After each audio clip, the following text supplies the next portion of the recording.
The presidency says President Ramaphosa had informed suspended public protector advocate Busisiwe Mkhwebane that her intention to go back to work today was ill-conceived. It says the president informed Mkhwebane in a letter that proceedings initiated by a committee of the National Assembly looking into her fitness to hold office has yet to be completed. Ramaphosa's letter was in response to Mkhwebane's letter expressing her intention to report for duty until the expiry of her term of office on the 14th of October, or any lawful removal in terms of Section 194 of the Constitution, whichever happens first. The president then told her that the inquiry will only be finalized once the National Assembly adopts a resolution on the matter.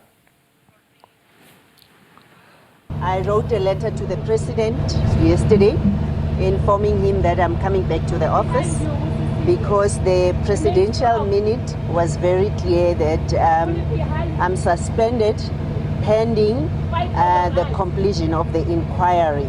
So I was saying to the president, the inquiry is complete and I'm returning back to the office. So what then transpired is that I copied the Speaker of Parliament. I also copied the Deputy Public Protector.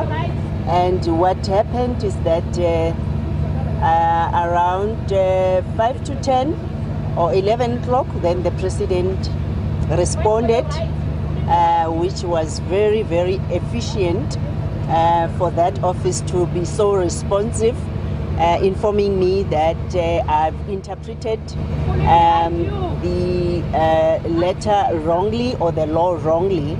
So referring to Madumeni case and how the interpretation of statute expects us to respond.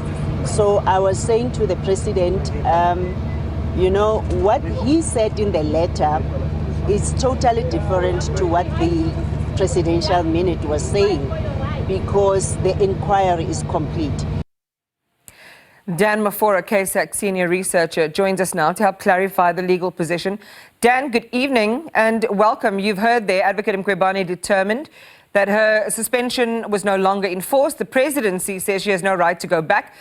Make sense of this simply for our viewers. Good evening. Thank you so much for having me. So it's a very interesting argument that Advocate Mkhwebane is making there. And as always, it is a very novel argument. But in truth, the legal position is quite clear.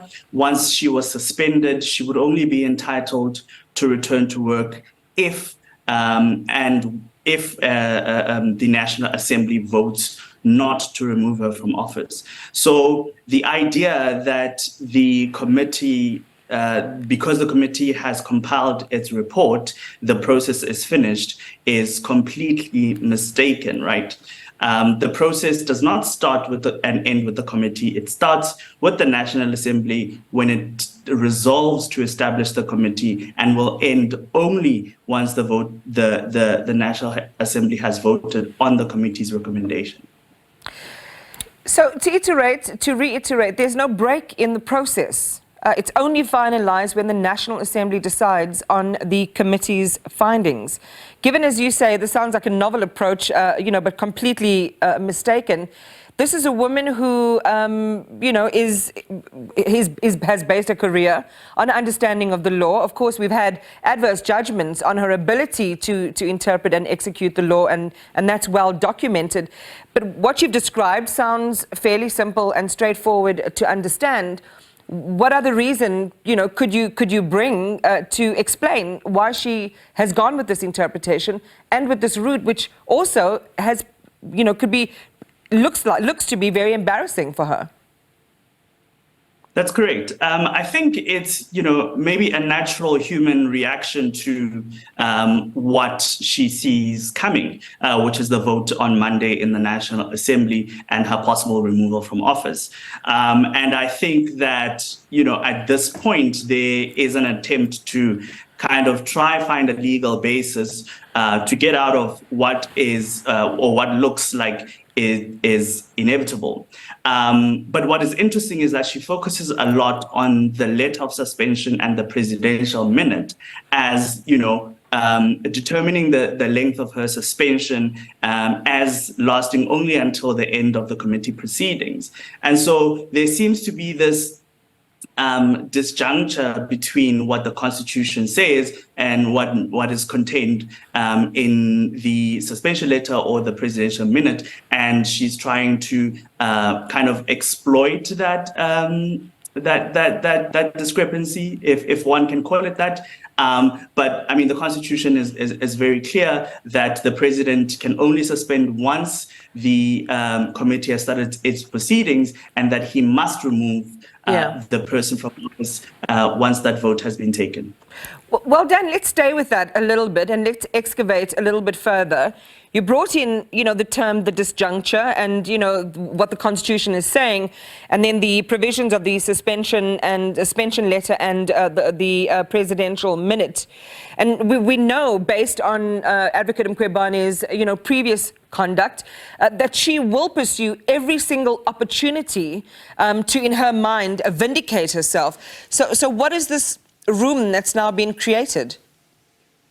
Right. So the argument goes that because the presidential minute says that she's suspended pending the finalization of the committee's proceedings, once those proceedings have ended, her suspension kicks in, her suspension ends and she's entitled to go back to office. And that's kind of the legal argument. But it is very unlikely to be one that has any merit.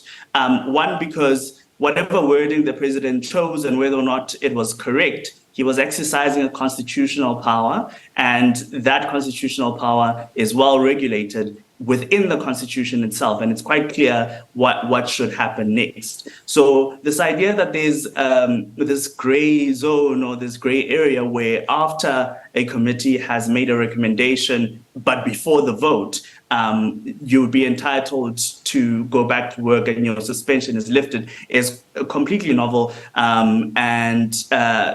I don't know what constitutional support there is for it. All right, well, it'll be interesting to see, how things play out in this distance between what the National Assembly decides, that whole process culminating in the president's signature, should it be an endorsement of their findings, and the 14th of October, when she is officially expected to vacate office.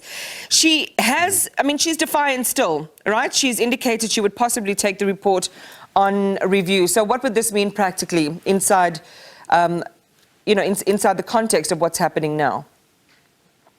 So it will be interesting to know, and I don't know if the report itself of the committee is reviewable, because it's not a final decision yet. The National Assembly still has to vote on it, and the courts have frowned upon attempts to litigate preliminary decisions, and so a court, I think, would be hesitant to get involved before a resolution is taken. But it is also not clear whether or not she would have any legal right to challenge a resolution once it has been passed.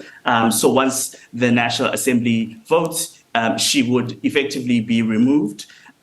Or at least after the president removes her officially, she would then not be entitled to any benefits or not have any rights to say to the office of public protector. But it is an interesting question about the effect of the committee's report. At this stage, I think that it's only preliminary and unlikely to be challengeable in court, but again, it's completely new terrain, so we don't know for sure. We may have to have you back in the next few days.